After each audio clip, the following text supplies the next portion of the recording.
Saya Agus, balik lagi di Kolom Sinema.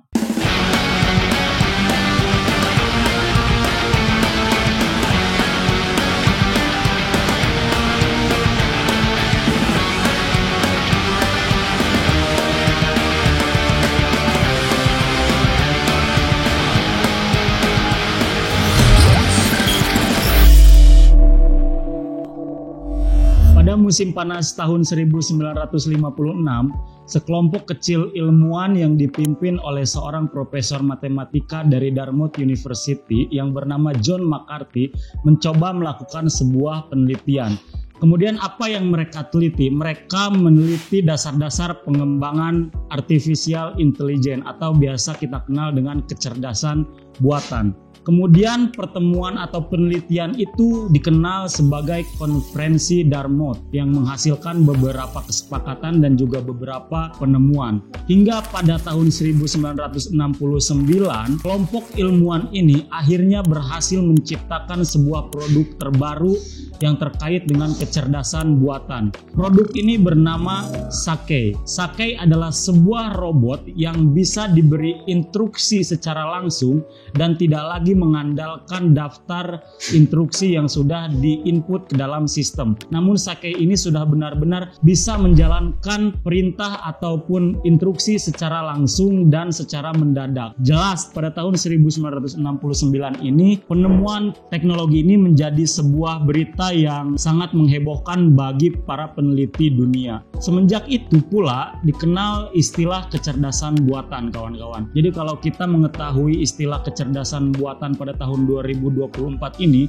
60 tahun yang lalu, jauh sebelum kita mungkin lahir, para ilmuwan di Amerika Serikat sana sudah berhasil menciptakan istilah kecerdasan buatan sekaligus teknologi-teknologi yang menjadi dasar-dasar bagi penciptaan kecerdasan buatan yang begitu canggih pada hari ini. Kemudian semenjak tahun 1969 sampai 1980, perkembangan teknologi kecerdasan buatan ini sejenak mengalami kelumpuhan dalam tanda kutip karena terbatasnya sumber daya alam serta dana yang bisa dipakai untuk melakukan penelitian. Hingga pada akhirnya tahun 1980 akhir, setelah teknologi kembali maju dan ditemukan perangkat-perangkat komputasi yang lebih bisa mengefektifkan penggunaan komputer, maka semakin cepat pula kemajuan teknologi dan kecerdasan buatan ini berkembang. Hingga lagi-lagi sebuah fenomena besar yang mengguncang dunia kembali muncul pada tahun 1997. Komputer Deep Blue ciptaan IBM berhasil mengalahkan juara dunia catur yang bernama Garry Kasparov. Ini jelas merupakan sebuah keberhasilan sekaligus juga menandai awal mulanya ancaman-ancaman yang bisa diberikan oleh kecerdasan buatan, di mana perangkat superkomputer itu telah benar-benar bisa mengalahkan kecerdasan dari manusia dalam hal ini ketika manusia melawan perangkat komputer di dalam pertandingan catur, dan manusia yang memang memiliki kecerdasan secara lahiriah berhasil dikalahkan oleh perangkat superkomputer ini. Nah, ini benar-benar sesuatu yang mengguncang dunia, kawan-kawan. Sebelum saya lebih jauh ngobrolin tentang film yang akan saya bahas ini, sebelumnya saya mau kenalin salah satu minuman yang akhir-akhir ini begitu hangat di kota Tasikmalaya, apalagi kalau bukan kopi-kopi yang disediakan oleh Langgam Coffee and Book. Dilihat dari tampilannya saja, kawan-kawan pasti bisa merasakan kesegarannya kan, apalagi kalau kita baca di belakang cupnya ini ada kalimat, pada setiap gelas ini kamu akan merasakan perjalanan Langgam sejak tahun 2015. Kawan-kawan langsung aja datang ke Langgam Coffee and Book dan kawan-kawan bisa main di sana, bisa berdiskusi, bisa bercengkrama dengan kawan-kawan, atau sekedar menuangkan ide dan gagasan kawan-kawan. Kita coba dulu kopi ini. It's the best pokoknya, kawan-kawan. Kita lanjut lagi ke obrolan kita tentang kecerdasan buatan atau artificial intelligence ini. Kenapa saya mengawali Kolom Sinema ini dengan sejarah tentang penciptaan EA? Karena saya akan membahas sebuah film yang berjudul The Creator. The Creator ini rilis pada bulan September tahun 2023, kemudian tayang di seluruh bioskop dunia, disutradarai oleh Gareth Edwards, memiliki genre fiksi ilmiah tentu saja. Film ini cukup punya peminat ketika film ini didistribusikan di seluruh dunia. Lantas apa saja yang menjadi alasan kenapa film ini digadang-gadang sebagai film dengan Best Picture tahun 2023 dan digadang-gadang juga akan berhasil mendapatkan nominasi Oscar pada ajang perhelatan Oscar 2024 nanti. Dibintangi oleh John David Washington atau di dalam film ini memiliki nama sebagai Joshua Tyler. Kawan-kawan kalau pernah nonton film Tenet juga pasti tahu aktor ini. Aktor yang cukup melesat sekitar 10 tahun terakhir di perfilman Hollywood. Kemudian ada juga aktor cilik yang bernama Madeline Yuna Foiles dan ini benar-benar cukup menyita perhatian banyak penonton.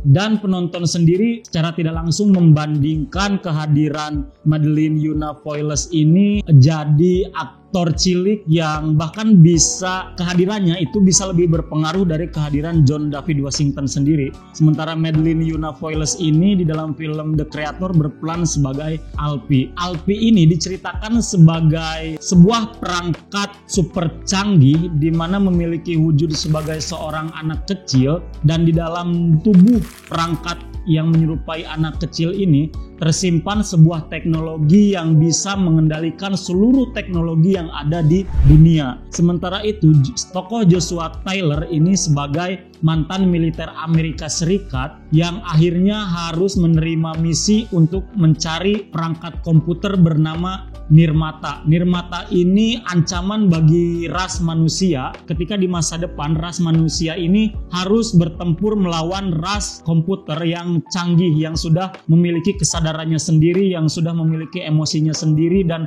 sudah melebihi kecerdasan-kecerdasan buatan yang kita ketahui di zaman ini, kawan-kawan.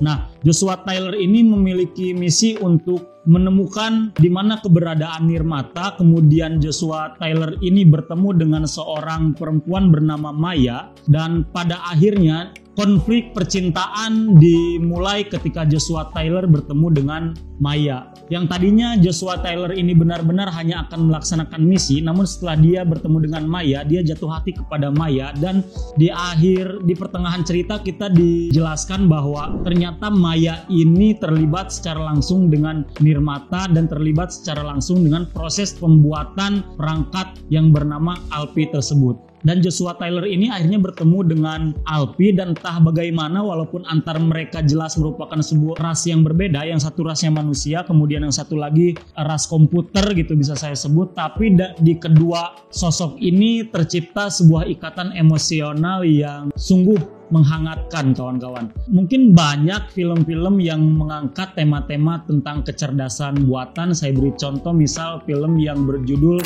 Asylum ataupun film Johnny Depp yang berjudul Transcendent yang tayang beberapa tahun lalu, tetapi ada sesuatu yang berbeda yang dihadirkan oleh film The Creator ini daripada film-film yang memuat cerita tentang kecerdasan buatan sebelumnya.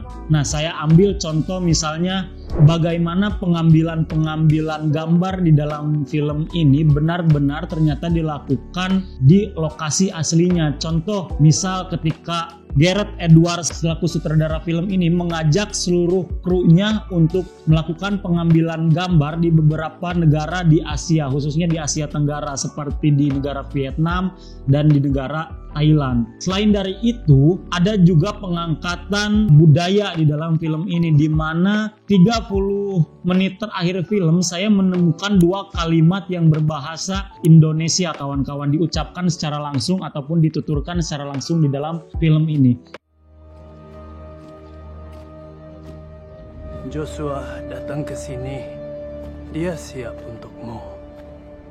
Ini membuktikan bahwa film ini sadar bahwa tidak hanya semata-mata mengangkat tentang kecanggihan kecerdasan buatan, tetapi di situ juga ada lokalitas-lokalitas yang diangkat sehingga para penonton ini sadar bahwa latar belakang mereka, khususnya pasar Asia yang menjadi pasar luar biasa bagi film-film Hollywood, untuk menyaksikan filmnya secara langsung. Kemudian film ini selain mengambil gambar secara langsung di beberapa negara, khususnya di negara Asia Tenggara, juga ternyata hanya menggunakan budget yang cukup terbilang minim dibanding dibanding film-film lainnya. Saya beri contoh misal film yang tayang di Netflix, film Red Notice dan juga film The Gray Man misalnya. Dua film itu masing-masing menghabiskan dana sebesar $200 juta kawan-kawan. Sementara film The Creator ini hanya menghabiskan dana sebanyak $80 juta.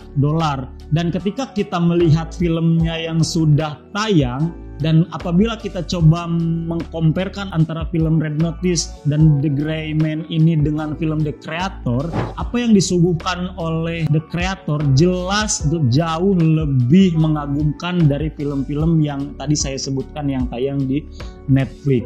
Di awal juga tadi sempat saya singgung bahwa film ini digadang-gadang akan menjadi salah satu nominasi Best Picture dari Oscar, kawan-kawan. Ya, karena memang semewah itu yang disajikan para penggarap film ini di dalam layar lebar. Kita tidak disuguhi kemajuan zaman dan masa depan secara total gitu kawan-kawan, dimana misalnya dunia sudah berubah menjadi gedung-gedung yang benar-benar mencakar langit, ataupun dunia yang sudah tidak ada lagi kehidupan di pedesaan, atau dunia yang sudah kehabisan udara segar. Nah, di film The Creator ini unsur-unsur yang masih relevan dengan zaman kita hari ini itu masih dimasukkan. Contoh misal di mana di salah satu scene terhampar gambar pesawahan yang begitu luas, tetapi di antara pesawahan itu ada semacam kubus-kubus tempat orang-orang tinggal. Nah, ini kan artinya menyejajarkan antara kemajuan zaman dengan unsur yang masih relevan dengan kita hari ini. Jadi ketika para penonton menyaksikan film ini,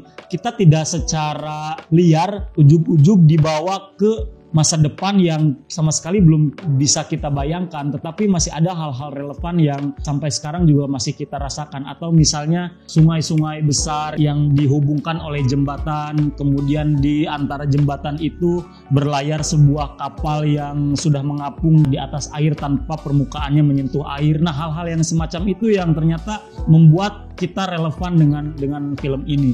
Atau misalnya ketika kita menyaksikan film-film yang bergenre fiksi ilmiah dan menyuguhkan masa depan, itu kita sama sekali tidak atau jarang menemukan unsur-unsur geografis yang ada di film itu selain gedung-gedung yang tinggi misalnya gitu, ataupun kendaraan-kendaraan super canggih yang ada di masa depan. Tapi di film ini kita masih banyak disuguhkan bagaimana ternyata lembah-lembah, gunung-gunung, laut-laut itu yang masih tersedia di alam. Kemudian juga kita disuguhkan orang-orang yang ada di masa depan ternyata tidak sepenuhnya lepas dari spiritual yang ada di beberapa belahan dunia gitu. Misalnya di film ini kita diperlihatkan tentang spiritual para penganut kepercayaan Buddha ataupun Hindu.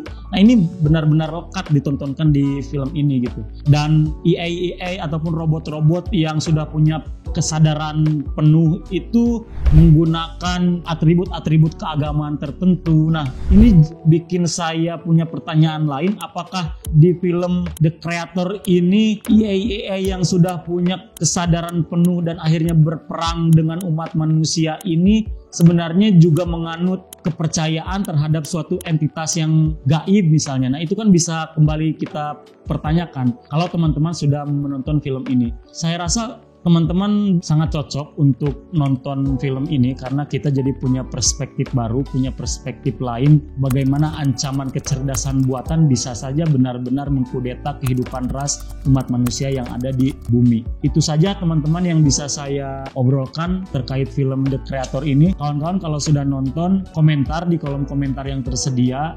Kawan-kawan juga harus terus saksikan konten-konten yang ada di Langgam Pustaka TV, dan sampai jumpa di perbincangan selanjutnya tentang film ataupun series hanya di Kolom Sinema. Terima kasih.